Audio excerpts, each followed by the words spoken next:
Bonjour à tous et bonjour à toutes. Bienvenue dans Face à Michel Onfray sur CNews et sur Europe 1. Bonjour Michel. Bonjour Laurence. Je sais que vous avez suivi avec beaucoup d'attention l'actualité de la semaine, à commencer par la spectaculaire cérémonie d'investiture de Donald Trump qui s'est déroulée lundi dans l'enceinte du Capitole à Washington. Un discours de fermeté bien sûr, avec des décisions radicales à la clé. Quel adjectif employerez-vous pour qualifier ce 47e président des États-Unis? Parmi les décisions qu'il a prises sur l'immigration, les taxes douanières, le protectionnisme, sa volonté d'enrayer le déclin des États-Unis, que retenez-vous en priorité? Et puis quelles leçons en tirer pour nous autres Français et Européens? On vous écoute dans un instant, Michel. Emmanuel Macron, lui, aux côtés d'Olaf Scholz, le chancelier allemand, a estimé que l'Europe devait rester unie face à cette vague de protectionnisme américain. Il a aussi dit « Assumons la préférence européenne ». Qu'est-ce que cela veut dire? Est-ce qu'il y a une souveraineté européenne? On va voir ce que vous en pensez. J'ai un petit indice quand même sur la question. Parmi les nombreuses décisions de Trump, il y a aussi ce projet qui vous a interpellé. Ça s'appelle Stargate. Ça concerne bien sûr l'intelligence artificielle avec des investissements d'au moins 500 milliards de dollars aux États-Unis. Un projet civilisationnel dont vous allez nous parler, Michel. On s'intéressera bien sûr à cette mode qui consiste à quitter le réseau social d'Elon Musk. Cela s'appelle Hello Kit X. Au passage, c'est organisé par un organisme d'État, le CNRS, ça pose question. Il y a des journaux, des associations, des personnalités qui quittent Twitter, drapées dans leur dignité, pour dénoncer les dangers de ces forums où la parole est libre, mais elle serait faussée par des algorithmes. Qu'en pensez-vous? Ce sont les mêmes au passage, qui demandent l'interdiction de chaînes comme la nôtre. Et puis on reviendra sur ce geste d'Elon Musk qui a été interprété par certains comme un salut nazi lors d'un discours qu'il faisait lors du bal suivant l'investiture de Trump. Ce qui nous amènera, Michel, à parler de l'aveuglement des élites. Vous trouvez qu'une phrase de Simone de Beauvoir, tirée de l'un de ses romans, est symptomatique. La vérité est une, l'erreur multiple. Ce n'est pas un hasard si la droite professe le pluralisme. J'ai très hâte de vous entendre à ce sujet. C'est parti pour aujourd'hui? C'est parti. Allez, on commence par cette cérémonie d'investiture spectaculaire de Donald Trump à Washington, dans l'enceinte du Capitole, là même où ses partisans avaient lancé l'assaut après sa défaite le 6 janvier 2021. On va y revenir parce qu'il a quand même accordé sa grâce présidentielle à près de 1500 assaillants du Capitole. Mais d'abord, la cérémonie de prestation du serment, la main sur la Bible, ou à côté de la Bible, ce qui nous interpelle, nous Français, on a tant de temps à séparer l'Église de l'État que, évidemment, ça nous interpelle. Et puis ces quelques mots où Trump explique que l'âge d'or de l'Amérique est revenu. On écoute la prestation de serment et l'âge d'or. Je jure, Donald John Trump, que je soutiendrai et défendrai la Constitution des États-Unis d'Amérique et, autant que je le peux, lutter contre tous les ennemis étrangers ou nationaux, et je protégerai la Constitution si Dieu le veut. L'âge d'or de l'Amérique commence maintenant. À partir de maintenant, notre pays va connaître la prospérité, va regagner en respect dans le monde. Nous serons enviés par toutes les nations et nous ne nous permettrons pas d'être exploités. Chaque jour sous le gouvernement Trump, je ferai en sorte que l'Amérique soit devant. Voilà Michel Onfray pour Donald Trump. Qu'est-ce qui vous frappe dans ces séquences qu'on vient d'entendre? La très belle tenue de son épouse, son beau chapeau. D'accord. Mélania, un bon point pour elle. Ça, mis à part le fait que ce soit un discours civilisationnel. Et on a besoin de discours civilisationnel. Après, on est d'accord, pas d'accord, mais au moins on fait une proposition de civilisation. Je rappelle d'ailleurs que Jean-Luc Mélenchon avait fait un discours à Nantes, je crois me souvenir, sous les auspices de Jules Verne, qui avait été vraiment un discours civilisationnel, avec lequel je n'étais pas d'accord. Mais enfin, au moins, c'était un discours civilisationnel. Il y a tous ceux qui ont mangé des crapauds, là. Je veux dire, c'était un déjeuner de crapauds pour Biden, pour Kamala Harris. Ah, c'était pas facile, hein. La pilule n'était pas facile à avaler. Sans Michelle Obama, pour Hillary Clinton, pour Madame Bush, Monsieur Bush, enfin tous ces gens qui finalement avalaient des crapauds, qui étaient là et qui écoutaient en se disant « c'est pas possible ». Et lui, il fait des propos. Alors, c'est pas un saint, hein, c'est un vendeur de voitures, d'immeubles, de ce qu'on voudra, de chaussettes. Et il vend l'Amérique. Et il dit voilà, l'Amérique. L'âge d'or. est revenu. Oui, alors bon, on va pas faire de la philosophie politique, on peut en faire un peu, mais l'âge d'or, c'est quelque chose qui n'a plus lieu. L'idée de restaurer un âge d'or, je ne crois pas, moi, à la restauration. Je ne suis pas un réactionnaire au sens étymologique. Je ne crois pas qu'il faudrait revenir à avant la Révolution française, avant je ne sais pas quoi. Non, c'est ainsi, les civilisations fonctionnent. Je ne vais pas lui donner de leçons de philosophie d'histoire. Je pense qu'il ne va pas refaire un âge d'or, mais qu'il va faire une autre Amérique, et qui va faire de telle sorte que cette Amérique soit civilisationnelle. Moi, je le dis depuis très longtemps. Je dis Elon Musk est quelqu'un qui prépare la prochaine civilisation. C'est-à-dire, si on pense en termes de centenaires, de millénaires, moi, je pense qu'il parle pour 1000 ans, là. Et il en parle parce qu'il parle de Mars. Mars, c'est le petit mot qui permet de concentrer la planète Mars. Pas le dieu de la guerre. Mais c'est toute la civilisation, oui. Et c'est toute la civilisation qui est présentée comme telle. C'est-à-dire que on n'a pas grand temps, il faudrait 1 heure entière sur ce sujet, mais les astrophysiciens nous expliquent que la Terre, elle est née, elle vit, elle va mourir, qu'elle va disparaître, quoi qu'on fasse. Quoi qu'on fasse. C'est-à-dire vélo électrique ou pot catalytique ou pas, c'est ce qui va avoir lieu. Le réchauffement est en relation avec la vie de la planète qui elle-même est en relation avec la vie des univers et de ce qu'on appelle les plurivers ou les multivers. Il y a une multitude d'univers et on ne sait pas quelles sont les relations de notre univers avec les autres univers, mais il y a évidemment des interactions. Donc quand il dit on va aller sur Mars, c'est pour se projeter comme ça, au-delà de... Parce qu'il sait qu'il y a un moment donné où la planète sera devenue inhabitable, quoi qu'on ait fait. Et quoi qu'on fasse. Et quand elle sera devenue inhabitable, il faudra la quitter. Donc soit il y a des exoplanètes, des planètes ailleurs, je dirais, soit il y a des planètes susceptibles d'être viables, on est en train de chercher, il y en a des milliards de milliards de milliards, soit il y a des possibilités de vivre sur la Lune, ou sur Mars, ou dans des stations orbitales, dans lesquelles il faut repenser totalement l'humanité. Et alors là, on a Neuralink, il y travaille, c'est-à-dire le puçage des cerveaux. Les gens qui travaillent à la viande cellulaire, il est bien évident que si vous partez avec un vaisseau spatial, vous n'allez pas faire l'Arche de Noé en emmenant le bœuf et la vache, en emmenant le poulet et la poule. L'agneau. Et voilà, le coq et la poule. Mais il va falloir emmener des cellules que vous allez cultiver dans des laboratoires qui sont susceptibles d'être dans des atmosphères que vous allez refabriquer sur la Lune ou sur Mars. D'ailleurs, il s'en va bientôt sur la Lune pour dire, bon, on va voir comment on prépare, et puis après, on va un petit peu plus loin. Et donc, c'est vraiment civilisationnel. Donc, c'est tous les gens de la tech, donc les Jeff Bezos, etc. Ils ont tous un peu compris que ils étaient tous là. S'ils voulaient en être... Eh oui. Alors, Monsieur d'abord, il y a beaucoup de... Zuckerberg, Monsieur Bezos, absolument, ils étaient là. Absolument. Sans honte but, tous ces gens qui ont contribué au contraire de ce que Trump proposait, disent... Il y a un projet civilisationnel, si on en est, c'est quand même mieux que si on n'en est pas, et donc allons-y. On va y revenir dans un instant. Juste sur le côté religion, je jure avec la main, pas sur la Bible, mais à côté de la Bible. C'est vrai que nous, Français, on reste toujours un peu saisis face à cette constitution américaine qui prend appui sur... Ah oui, mais je crois que les pays laïcs sur la planète, si vous prenez une carte du monde et que vous cherchez les pays laïcs, il y en a 4 ou 5, je ne sais pas. Enfin, nous sommes l'exception, nous sommes parmi les exceptions. Oui, et nous avons initié, d'une certaine manière, pas tant avec la loi 1905, de la séparation des églises et de l'État, mais avec la décapitation. Il y a eu une commémoration il y a quelques temps, le 21 janvier, de la décapitation de Louis XVI. Quand on décapite Louis XVI, on en finit avec ce qu'on appelle la théocratie, c'est-à-dire le pouvoir de Dieu sur les hommes. Et l'idée qu'il y ait dans le ciel un Dieu et que sur terre il faudrait l'équivalent un homme qui serait le roi, etc. Ça tombe dans la sueur avec le 21 janvier 1792. Donc à ce moment-là, on passe à la démocratie, c'est-à-dire le pouvoir du peuple. Et pour le coup, quand on veut laisser de côté la religion, il faut trouver quelque chose de nouveau, de neuf, et on met à peu près un siècle à trouver la séparation des églises et d'État, donc la laïcité. Mais la laïcité, pour plein de pays, ça n'est pas pensable. Notamment tous les pays arabes, pour lesquels le Coran est un texte politique.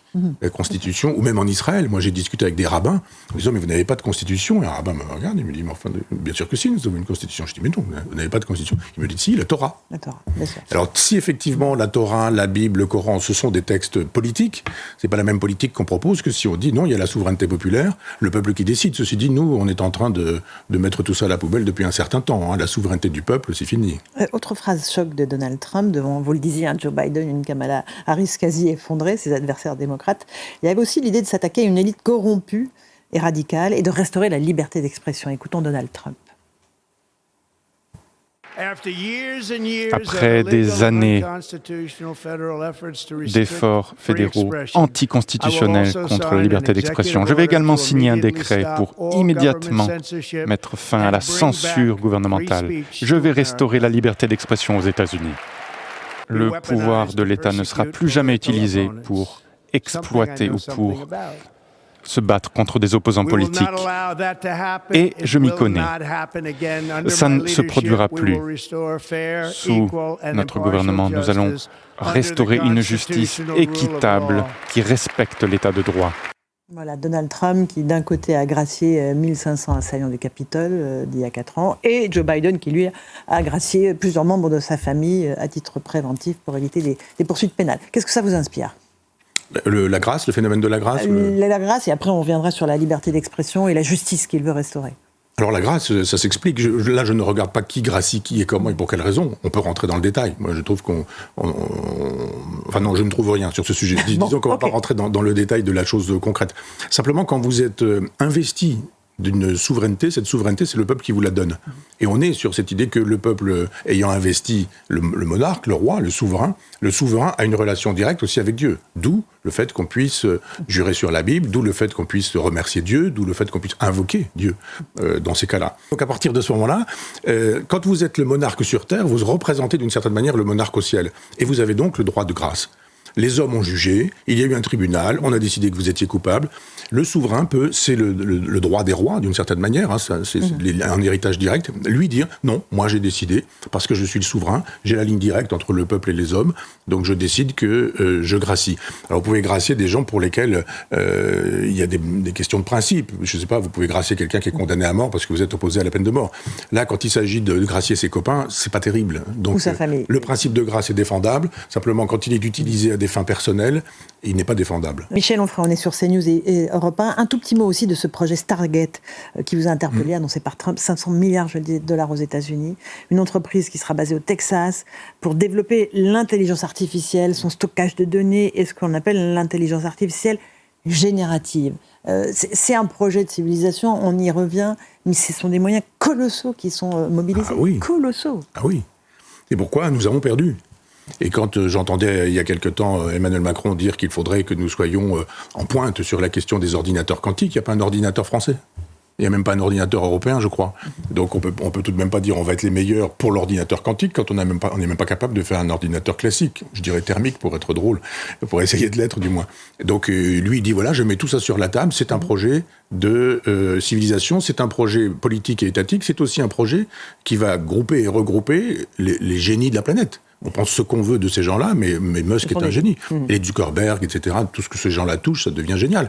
Ça devient génial pour le meilleur et pour le pire. Quand vous inventez Internet, quand vous inventez l'ordinateur, quand vous inventez les réseaux sociaux, enfin bon, ce sont des gens qui font ça. Et donc, c'est avec ces gens-là qu'il va falloir compter pour une civilisation nouvelle. Et là, qu'est-ce qu'on a à mettre en face, nous ? Vous savez, dans le privé, c'est très facile. Vous avez d'abord, le pays est protestant. Donc vous avez une ligne directe aussi avec Dieu. Ce que vous faites de bien, ce que vous faites de mal, c'est pas le curé qui va vous dire 3 pater, 2 ave, c'est réglé, on passe à autre chose. La fameuse confession auriculaire. Là, vous êtes en ligne directe. Quand vous arrivez au ciel, Dieu vous dit tu as fait ceci, tu as fait cela, c'était bien, c'était pas bien. Et dans tous les pays de tradition protestante, il y a ça. Il y a cette idée que si vous gagnez de l'argent, c'est que Dieu le veut bien. Et si Dieu le veut, si Dieu l'a voulu, alors vous rendez cet argent. Donc vous créez des universités, vous créez des hôpitaux, vous créez des collections incroyables. Il y a des musées à Washington qui sont incroyables. Vous rentrez dans un musée de peinture et vous avez 10 chefs-d'œuvre dans une pièce. Vous passez dans la pièce d'à côté, 10 chefs-d'œuvre, etc. Vous avez une pièce d'art égyptien, vous avez l'impression que les tissus ont été tissés dans la nuit, que les sandales ont été tressées dans la nuit, et tout ça, ce sont des choses qui ont 3000 ans, 3500 ans. Parce que, effectivement, l'argent circule et que quand quelqu'un dit « mais moi, je vais travailler sur cette question d'intelligence artificielle, je donne de l'argent ». Là, qu'est-ce qu'on fait en France ? Vous avez demandé de l'argent à qui ? On connaît le ministre de l'Industrie aujourd'hui, et quel individu a un prix Nobel sur ce terrain-là, un prix Nobel français par exemple, à qui on pourrait dire on va vous donner et les moyens et l'équipe. Dès qu'on a des gens intelligents et brillants, ils quittent la France. Et ils vont aux États-Unis. Et bien sûr. Évidemment. Et quand il y a parfois des prix Nobel français, ce sont des gens, une femme je crois qui a inventé les fameux ciseaux qui permettent de couper dans les séquences génétiques par exemple. Cette femme est géniale, elle travaille aux États-Unis. Ah, aux États-Unis. Encore un mot d'Elon Musk, Michel Onfray, un des membres de l'équipe Trump. D'ailleurs, il est chargé de l'efficacité gouvernementale, c'est-à-dire couper dans les dépenses publiques. Au passage, on a un sondage CSA, CNews Europe 1 pour le JDD qui dit que 48% des Français sont favorables à une telle efficacité gouvernementale. On en est très très loin, on en reparlera dans un instant. Et puis à propos de Musk, toujours, il y a eu cette polémique autour d'un geste qu'il a fait alors qu'il prononçait un petit discours après l'investiture de Trump lors d'un bal. Il se frappe la poitrine en disant « mon cœur va à vous » et puis il tend le bras. on regarde juste la petite séquence, on écoute ce qu'il dit, et puis après on va évoquer s'il s'agit ou pas d'un salut nazi, parce que toute la polémique a tourné pendant toute la semaine sur ce sujet-là. Je veux juste vous remercier d'avoir rendu cela possible. Merci.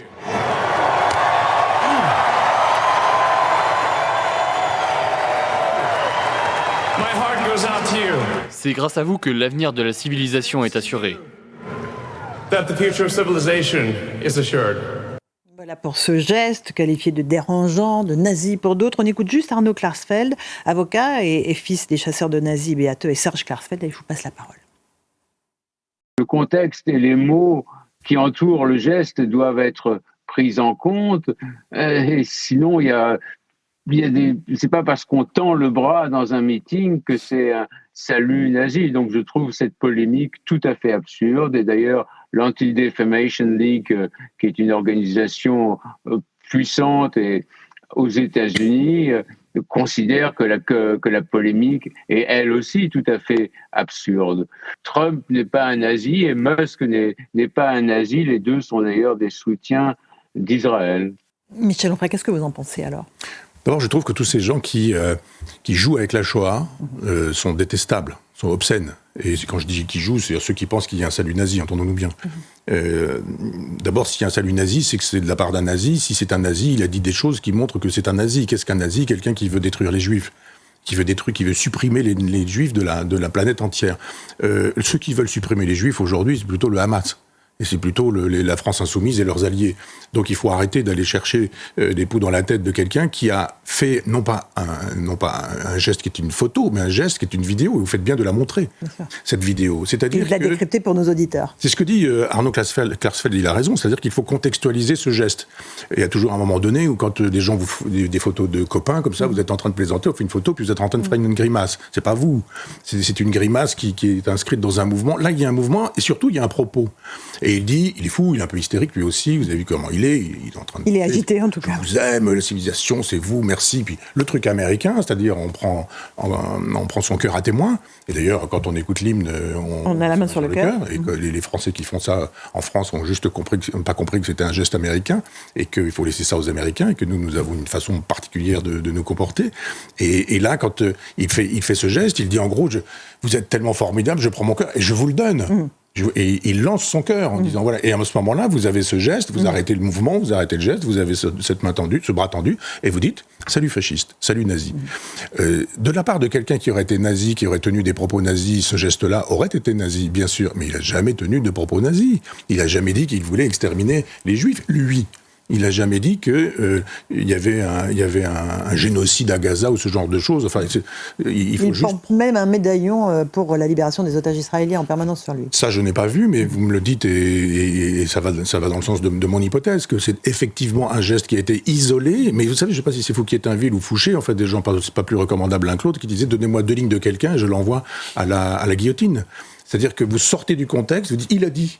Oui, mais il a dit quand, comment, quelle est la phrase d'avant, quelle est la phrase d'après, quel est le contexte. Et puis là, vous voyez que si c'est un discours antisémite qui nous dit Hitler était formidable, il faudrait quand même restaurer les chambres à gaz, et puis la déportation, ça a été fantastique. Là, et puis là, il fait le geste, on dit bon, d'accord, mais pas du tout. Donc on voit à quel degré de polémique ces gens ces journaux qui sont incapables de penser ou de réfléchir, mais qui insultent et qui veulent voir des nazis. Puis à un moment donné, ils disent vous avez vu, ils portent un vêtement que les nazis portent, ils portent des chemises, et donc les autres aussi portaient des chemises, d'accord, elles étaient brunes, mais enfin, tout porteur de chemise est un nazi, donc c'est bien la preuve que nous avions raison. Justement, Michel, vous parlez des journaux, des intellectuels, il y a un petit mouvement qui fait en sorte de quitter le réseau social d'Elon Musk, qui s'appelle X, anciennement Twitter, parce que, voilà, je pense au Monde, Libé, La Voix du Nord, Ouest France, qui annonce ce départ pour dénoncer la toxicité de la plateforme d'Elon Musk. C'est un mouvement qui est baptisé Hello Quit X, enfin Hello Quit X pour parler français, mais alors qui a été monté par un collectif français,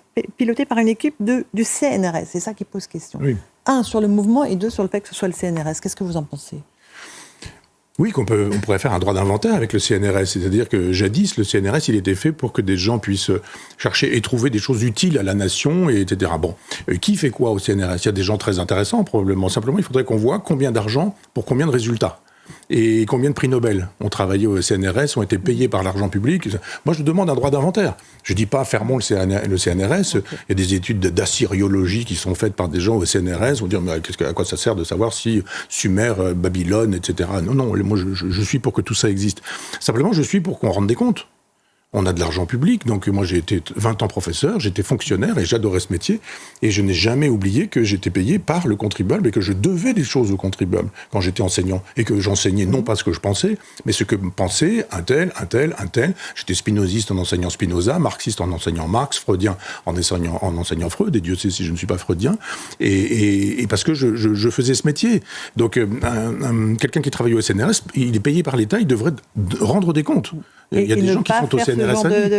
À une époque, le CNRS était noyauté par le Parti communiste français et pour y entrer, il fallait vraiment montrer patte blanche sur ce terrain-là. C'est ce que me disait un professeur que j'avais à l'université. Nous étions dans les années 80 et il était lui-même au Parti communiste français. Donc aujourd'hui, je ne sais pas comment tout ça fonctionne, mais oui, on sait très bien que ce sont des gens qui ont montré patte blanche de point de vue idéologique pour pouvoir entrer là, pas forcément compétence, mais soumission idéologique, et qui, au bout du compte, sont payés 1 an, 2 ans, parfois plusieurs années. On en a eu des intellectuels français, je ne donnerai pas des noms, mais qui ont travaillé longtemps au CNRS, à qui on ne demandait pas grand compte. Donc on se disait, mais combien de livres publiés, combien d'articles publiés, combien de concepts mis sur le marché du travail intellectuel, par exemple. Et sur le mouvement de quitter ce fameux réseau social X, qu'est-ce que vous en pensez ? Voilà, des gens qui estiment qu'on doit pouvoir insulter avec l'argent du service public, mépriser avec l'argent du service public, faire de telle sorte que le service public permette de dire voilà ce qui est bien, voilà ce qui est mal, on invite celui-ci, on n'invite pas celui-là, on publie celui-ci, on publie pas celui-là, on fait des émissions dans lesquelles on dit oh là là, ce type est génial, alors qu'il ne l'est pas du tout, mais il a juste la carte au parti, et puis on dit mais celui-là c'est un nazi, c'est un fasciste, juste parce qu'il pense en homme ou en femme libre. Donc on voit bien que ce sont des gens qui font de la chasse aux sorcières. Le pire, je ne sais pas si vous avez prévu qu'on parle de la RTBF, mais vous avez vu comment, par exemple, en Belgique, on a différé de 2 minutes le discours de Trump parce qu'on estime que, comme il est raciste, fasciste, etc., nazi, bien sûr, et qu'il est dangereux pour la démocratie, il faut que le journaliste puisse dire, nous qui sommes la conscience éclairée du petit peuple qui est tellement crétin, ce petit peuple qui ne comprendrait rien, évidemment, il faut qu'en 2 minutes, on ait la possibilité de couper, de tailler, en disant, il ne faut pas que le peuple écoute ça, il ne faut pas que le peuple entende ça. Ce sont les mêmes qui nous disent qu'il faut quitter les réseaux qui sont des réseaux toxiques. Je pense que, comme on dit, la sphère Bolloré gêne ces gens-là, parce que c'est un endroit qui n'obéit pas à cette logique-là. On dit, mais laissez faire, vous n'aimez pas, c'est pas grave, laissez faire. Laissez s'exprimer, ça s'appelle la liberté d'expression.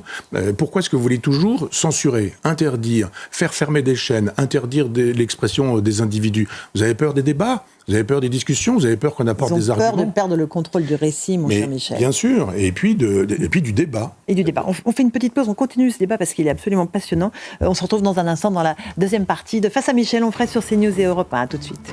Et on se retrouve pour la seconde partie de Face à Michel Onfray sur CNews et sur Europe 1. Michel, on évoquait la liberté d'expression. On va évidemment continuer à en parler à la lumière de l'aveuglement des élites. C'est très lié.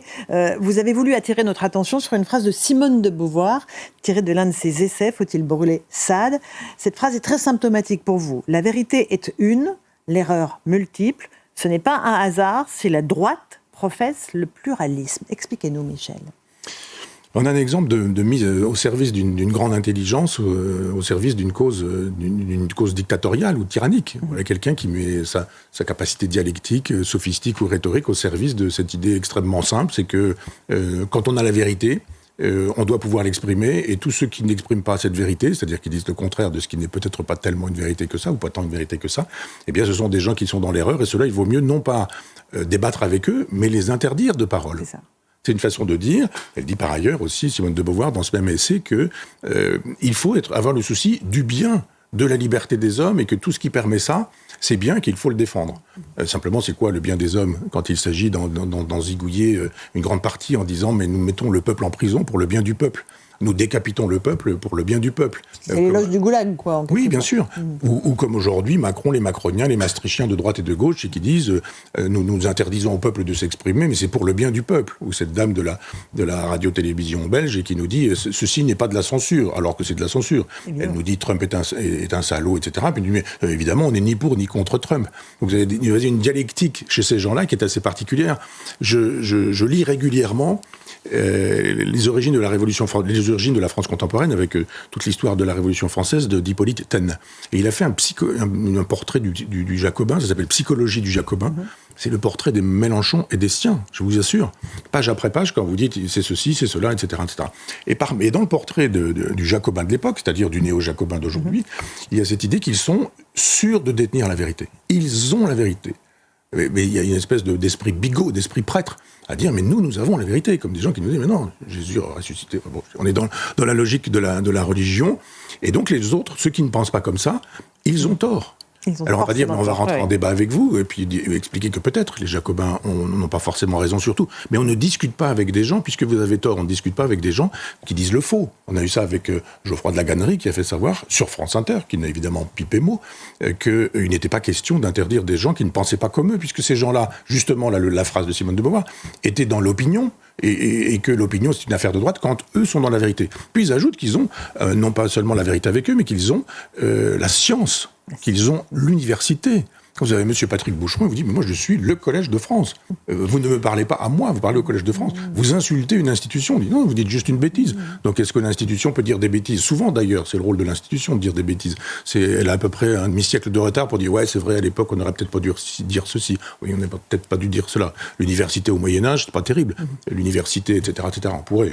Sur l'université à l'époque où il faut être maoïste, où il faut être trotskiste, c'est pas terrible non plus. Et dans 50 ans, on dira « vous vous rendez compte, à l'université, on enseignait ce genre de bêtises. » Alors, on va évoquer aussi Michel Onfray, vous l'avez cité il y a quelques instants, Emmanuel Macron, qui, lui, se retrouve face à l'irruption du phénomène Trump, cet ouragan qui se déchaîne aux États-Unis, avec menace de taxes douanières, menace de protectionnisme invétéré. Et il a reçu cette semaine le chancelier allemand, Olaf Scholz, à l'Élysée, pour dire, voilà, l'Europe doit rester unie. On va l'écouter, Emmanuel Macron. Après l'entrée en fonction de la nouvelle administration aux États-Unis, il appartient plus que jamais aux Européens, et donc à nos deux pays, de jouer tout leur rôle pour consolider une Europe unie, forte et souveraine. Une Europe attachée aux liens transatlantiques, qui sache affirmer aussi ses intérêts propres et les défendre. Voilà, la défense de l'Europe, de l'Union européenne, qui est absolument vitale pour Emmanuel Macron face à ce qui arrive des États-Unis. Oui, lui aussi c'est un idéologue, et lui aussi c'est un bigot, un cagot... de l'Europe. De l'Europe, j'allais vous le dire. Et donc il dit, mais vous vous rendez compte, le peuple, quand il ne vote pas bien, mais il se trompe, le pauvre peuple, donc on met le peuple à l'écart. On essaie de le calmer. Si le peuple il prend l'allure des gilets jaunes, si le peuple il prend l'allure des paysans, si le peuple il prend l'allure des bonnets rouges, ou de gens qui disent ça suffit, on descend dans la rue, on ne peut pas... Le peuple se trompe, il ne sait pas, le pauvre.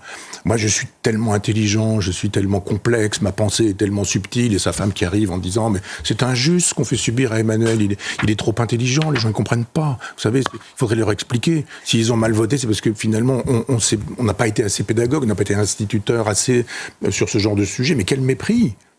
La nouvelle administration, pour ne pas prononcer le nom de Trump, la nouvelle administration, mais c'est le peuple souverain, mon garçon. C'est le peuple souverain, la nouvelle administration. Mais le peuple souverain, ces gens-là, ça ne les intéresse pas, puisque ce qu'ils veulent, c'est une Europe souveraine. Donc, le contraire d'une France souveraine. Donc, surtout pas un peuple souverain. Dès qu'on peut passer par-dessus la tête du peuple, vous avez vu au moment des législatives, mais vous avez vu au moment des élections, vous avez vu au moment des présidentielles, à chaque fois, il s'agit d'animer une espèce de petit monstre, un petit diablotin en disant le fascisme, il faut voter antifasciste. Non, on ne vote pas antifasciste quand on vote maastrichtien. Encore que, peut-être qu'en votant maastrichtien, on vote pour un certain type de nouveau fascisme. Cool, light, débridé, parfumé, bien peigné, mais qui reste un fascisme, puisque quand vous interdisez de parole, d'expression, quand vous dites on va choisir les journalistes, quand vous dites on va choisir les chaînes, quand vous dites ces chaînes-là, on va les détruire, est-ce qu'il n'y a pas un nouveau fascisme là ? Ce que je pense.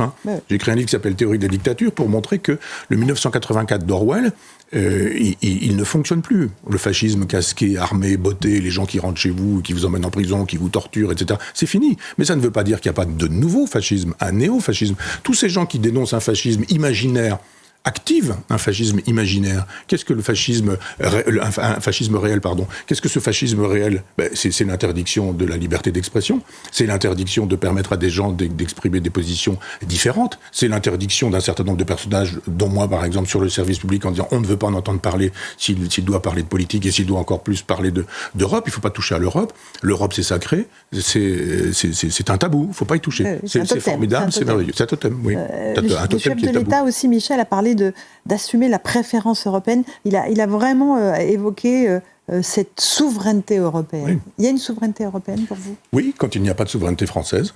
C'est pas compliqué. Si vous dites... De toute façon, il y a quelqu'un qui a le pouvoir, il y a quelqu'un qui ne l'a pas. Et il ne peut pas être plusieurs à avoir le pouvoir. Sinon, il y a du pouvoir partout, donc il n'y en a nulle part.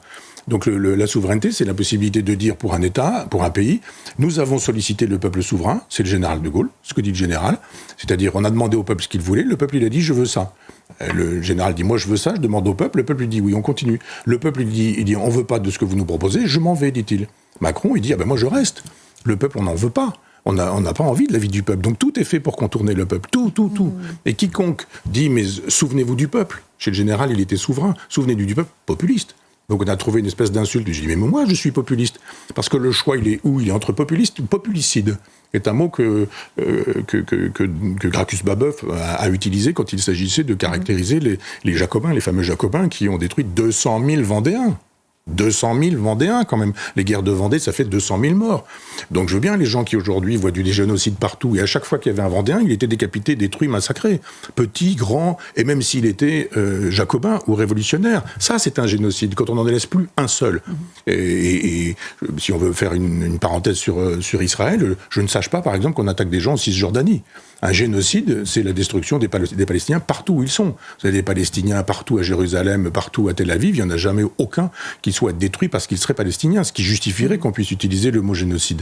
Ça n'en est donc pas un. Je ferme juste la parenthèse pour dire que cet usage du mot génocide à tout bout de champ de la part de gens qui ont un génocide mémoriel chez eux, qui est le génocide des Vendéens, puisque quiconque défend les Jacobins et quiconque défend Robespierre aujourd'hui, défend cette idée qu'on peut faire 200 000 morts, juste parce que les Vendéens sont des gens qui disent « laissez-nous dans nos champs ». Laissez-nous faire nos foins, laissez-nous faire nos moissons, et si on a des curés avec nous, et si les nobles sont avec nous, qu'est-ce que ça peut bien vous faire? Laissez-nous penser différemment de vous. La province, c'est pas Paris. Et on salue notre ami Philippe de Villiers, qui fait son excellente émission avec Elliott Deval. Et Michel Perraudot, si vous permettez, qui est un ami qui, lui, m'a éclairé sur la Vendée. Il s'appelle Michel Perraudot. C'est un historien qui a écrit sur la Vendée, un historien libertaire, anarchiste, on est sur la même position, et qui m'a dit, écoute, regarde, ça, c'est pas du tout ce qu'on dit, la Vendée, et c'est lui qui m'a expliqué, effectivement, que c'était une révolte populaire, que c'était une jacquerie populaire, et ce que dit Philippe de Villiers, d'ailleurs, et qu'on peut le dire à droite avec Philippe de Villiers, on peut le dire à gauche, par exemple, avec cet ami Michel Perraudot, juste parce que si on fait de l'histoire, quiconque estime qu'on peut massacrer 200 000 innocents pour des raisons d'idées, pour des raisons d'idéologie, est un génocidaire. Michel Onfray, on est dans cette émission sur CNews et Europe 1. Évoquons juste maintenant un tout petit peu ce que fait le gouvernement de François Bayrou, qui avance cas un cas vers la constitution d'un budget, entre la présentation d'un budget. Il y a eu un petit balançon dans début de semaine, l'idée de taxer les retraités les plus aisés. Alors quand on parle des retraités les plus aisés, on parle des retraités qui gagnent entre plus de 2 000 et 2 500 euros par mois, donc on ne parle pas de ceux qui gagnent 20 000 euros par mois. Et ça a provoqué vraiment une levée de bouclier chez certains partis d'opposition. On va écouter deux réactions. Jérôme Guedj du Parti Socialiste, Éric Ciotti. On va voir ce que vous en pensez. Et puis après, on parlera d'autres choses, de la loi fin de vie, parce que certains y voient un mouvement en fait coordonné contre les seniors. D'abord, on écoute des réactions politiques sur cette hausse des taxations des retraites sur les plus aisés. Il y a un problème de financement de la sécurité sociale et on est face à un mur, notamment sur l'assurance maladie, et des besoins gigantesques sur l'assurance maladie et sur la branche autonomie. Donc, qu'il faille dégager des recettes pour la sécurité sociale, le sujet doit être mis sur la table. Maintenant, on ne peut pas balancer comme ça des stigmatisations sur telle ou telle catégorie de la population. C'est une très mauvaise idée à laquelle je suis totalement, viscéralement opposé. Taxer les retraités s'inscrit dans cette logique de répondre à un problème par un impôt. Il faut arrêter avec cette folie fiscale. Voilà, c'était Jérôme Guedj et Éric Ciotti. Depuis, le gouvernement a fait machine arrière. Éric Lombard a dit mais non, le ministre de l'économie, nous n'avons pas taxé les plus retraités. Vous y voyez quand même quelque chose d'évident, Michel Onfray? Moi, je vois quelque chose de civilisationnel. Là, c'est l'autorisation à taper les vieux. faut taper les vieux, quoi. J'en suis, moi, je serais admissible à la retraite, je crois. Je pense, mais je sais pas. Mais c'est la même chose. Vous parliez de l'euthanasie, vous parliez de je fais le lien entre les deux. Moi. Eh bien, vous avez raison, je pense. Une civilisation, elle se dit, elle dit ce qu'elle est quand elle dit sa façon de considérer les personnes âgées. C'est façon, aujourd'hui, souvent, de se débarrasser des personnes âgées en les mettant dans des EHPAD, en disant, allez, on va laisser ça, on va déléguer notre affection. Quand on a des vieux parents, quand on a des vieux grands-parents et qu'ils nous ont rendu possible. Ils nous ont nourris, ils ont payé nos études, ils se sont souciés de nous. Il y a un retour de devoir. Là, le devoir, on le donne à d'autres en disant, bon, expédiez-les. Moi, je défends l'euthanasie, mais expédiez-les. Ou alors, expédiez-les dans une espèce d'antichambre de la mort. C'est terrible, les EHPAD. Quand vous allez dans les EHPAD, c'est terrible. D'abord, on infantilise les personnes âgées, on les prend comme pour des enfants, on leur fait jouer des trucs. Moi, ça me tue de voir ce que je vois quand je vois ce genre de choses. On pourrait, là aussi, on le dit souvent, avoir une autre politique de santé, une autre politique éducative, une autre politique de justice, mais une autre politique à l'endroit des personnes âgées aussi. Laissez-les vivre, tranquillement. Ils ont travaillé, ils ont cotisé, laissez-les tranquilles s'ils veulent consommer, même s'ils veulent prendre l'avion pour aller chercher un peu de soleil quand il fait froid en plein hiver. Tous les écologistes qui disent on devrait interdire à ces gens-là qu'ils puissent prendre l'avion, ils auraient droit, je sais pas quoi, 2 billets d'avion dans l'année, etc. Mais ils ont le droit de se reposer, ils ont travaillé et ils ont contribué à l'effort de guerre nationale, je dirais. Donc allez voir ailleurs, il y a de l'argent ailleurs. C'est pas compliqué, un budget, vous avez, il n'est pas extensible, vous avez de l'argent, vous n'avez pas d'argent, au-delà de cet argent, il n'y a plus d'argent. Mais vous pouvez dire, là, ce poste-là, on va s'en occuper plutôt ici ou plutôt là. C'est de la répartition nouvelle. Alors les socialistes, ils me font rire, parce que quand ils sont dans l'opposition, ils ont des discours, quand ils sont au pouvoir, ils ont des discours totalement inverses. Globalement, les socialistes, quand ils sont notamment au pouvoir, sur les hauts revenus. Ils font la politique d'Emmanuel Macron, qui est un socialiste, je rappelle, il vient du socialisme, il a été le ministre d'un monsieur qui s'appelait François Hollande. Donc ça va bien. Donc je n'écoute pas ce que disent ces gens-là. Je dis simplement que sur la question des principes, ayons le souci des personnes âgées. On a l'impression aujourd'hui que c'est plus facile d'avoir le souci des animaux que d'avoir le souci des personnes âgées. C'est-à-dire, aujourd'hui, on est capable de justifier qu'il y ait un parti animaliste, et c'est très bien qu'il y ait un parti animaliste. C'est quoi la position du parti animaliste sur le nucléaire, par exemple, ou sur la question de la géostratégie internationale?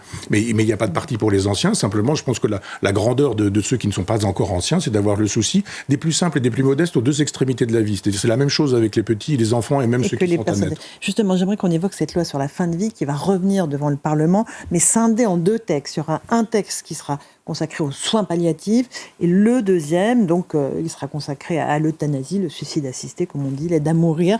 Vous l'avez dit, vous êtes un partisan de l'euthanasie. On va juste écouter le témoignage d'une femme médecin qui a une expérience de 30 ans de soins palliatifs. Elle s'appelle Claire Fourcade. Elle publie un livre très puissant sur la fin de vie. On va l'écouter et puis vous allez nous dire ce que vous en pensez.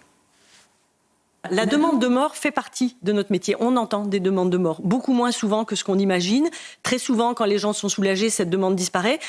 Sur ces 25 ans d'exercice, j'ai eu 3 demandes d'euthanasie qui ont persisté. Donc on voit que c'est vraiment très rare. Mais cette demande de mort qui est notre métier, la question c'est comment on y répond collectivement. Qu'est-ce qu'on dit à un patient qui demande à mourir? Et moi, je veux pouvoir continuer, quand un patient me dit « c'est trop difficile, je voudrais mourir », de lui dire pourquoi, et pas quand, comment, et quel protocole on va utiliser. Et très souvent, quand on parle ensemble avec ces patients, c'est des consultations qui sont à la fois difficiles, mais d'une très grande vérité. Il va pouvoir exprimer ses peurs, ses craintes, et nous, on va pouvoir dire qu'est-ce qui est possible, comment on pourra soulager, comment on pourra accompagner. Ce qui est une urgence, c'est de soulager, c'est pas de faire mourir. Claire Fourcade qui dit que la vraie urgence c'est de soulager. Je rappelle que le vrai scandale dans ce pays, c'est que tous les Français sur l'ensemble du territoire n'ont pas accès, Michel Onfray, à des unités de soins palliatifs qui permettent justement d'avoir une fin de vie sans douleur et sans souffrance. C'est ça le véritable scandale.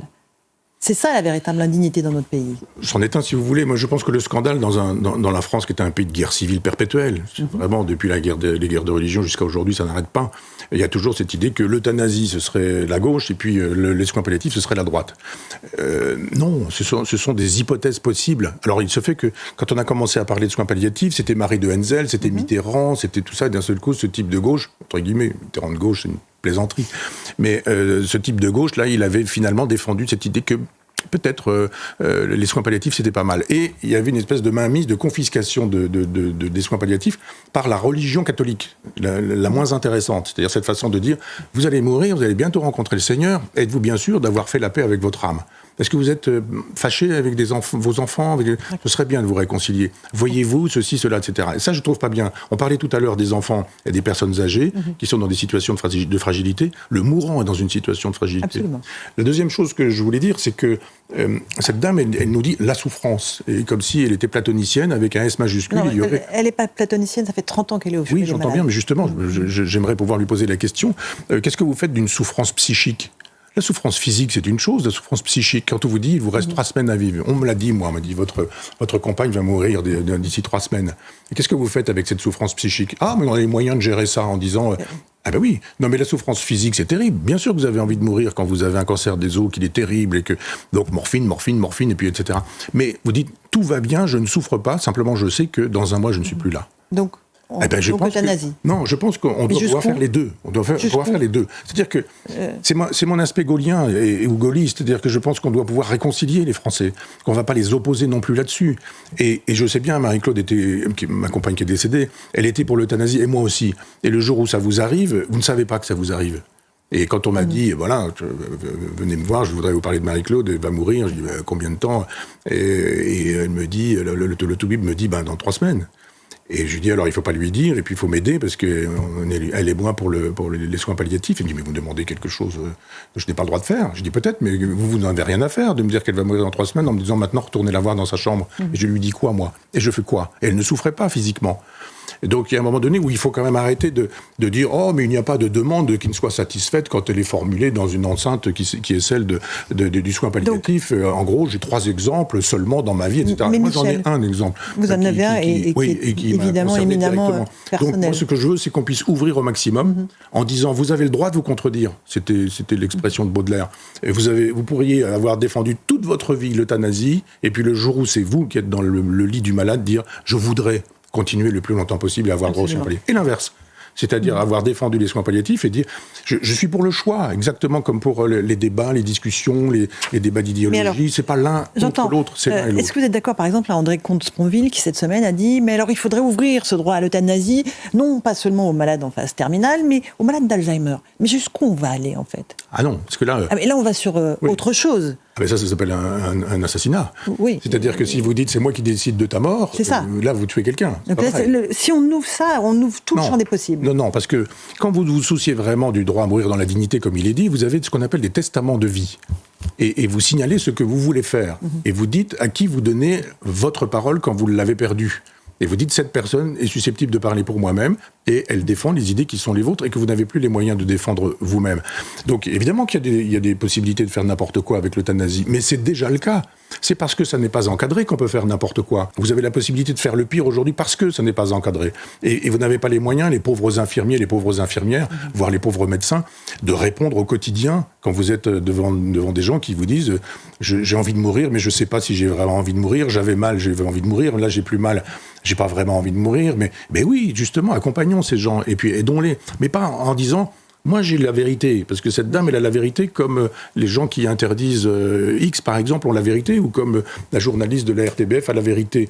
Moi quand je pense avoir la vérité, je pense que les autres peuvent avoir aussi leur vérité, et qu'il faut débattre, discuter et choisir. C'est la possibilité de la liberté. Je crois que c'est ce que l'on fait dans cette émission, et on aura l'occasion d'en redébattre puisque le sujet va revenir prochainement devant le Parlement. Merci beaucoup Michel Onfray. Et moi, comme c'est passé très vite, c'était passionnant. Merci à vous pour cette émission sur CNews et sur Europe 1. À la semaine prochaine.